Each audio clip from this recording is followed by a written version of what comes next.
Slate knives were common in Alaska and Canada, dating from sort of 3,500 years ago, up to I think that was about 18th century when Russian and American traders finally actually introduced steel tools.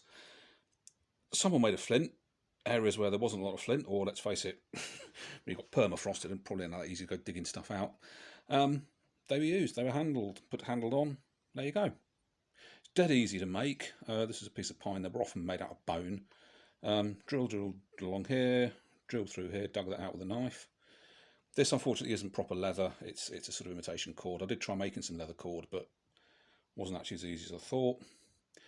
And this is really simple to make, although it took a lot longer than I thought it was going to do. They've been found Labrador, Alaska, Nunavut, places like that, and this is regarded as a man's knife. Women would have had something called an ulu, which is a more sort of roundy kitchen tool. Slate it's hard, it's brittle, it's really easy to work, and that's really all there is to say that I've been able to discover in the history of these things. Someone's selling one of these on Etsy, I think, for about something like 350 quid, about $400. You could argue it's better made than this, and I wouldn't disagree with that, but this piece of slate cost £3. This bit of lace cost, I think, £2, and I had to buy a drill bit, masonry bit, to drill through there. And I've got something that's unique. I doubt there's another one in the country. The problem is it is fairly brittle. It's not designed as more of a combat weapon. There would have been harpoons and things like that, and it's actually not that difficult to sharpen and get a reasonable edge on it. How reasonable an edge? Let's see. Obviously this sort of produce wouldn't have been particularly common, I don't think, but it is in my house. So let's see. Grapes. Yep. Lemon. Bit harder.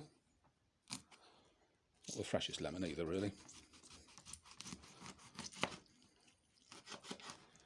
Yeah, that's possible too. Potato. Harder, but possible. Let's get rid of this lot and try some meat. I was going to go and buy fish, but I didn't. So, meat processing. Guys, sort of like a knife through butter. Wow. Okay, so it's a lot more impressive than I thought it was going to be.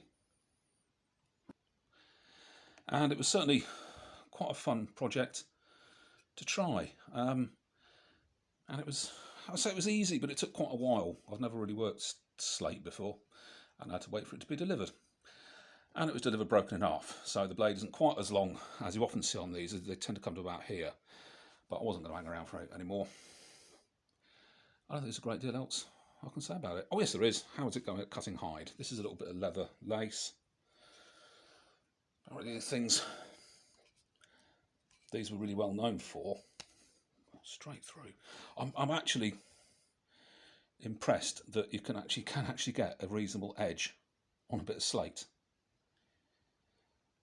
So yeah, Inuit slate knife. It's quite unique, isn't it?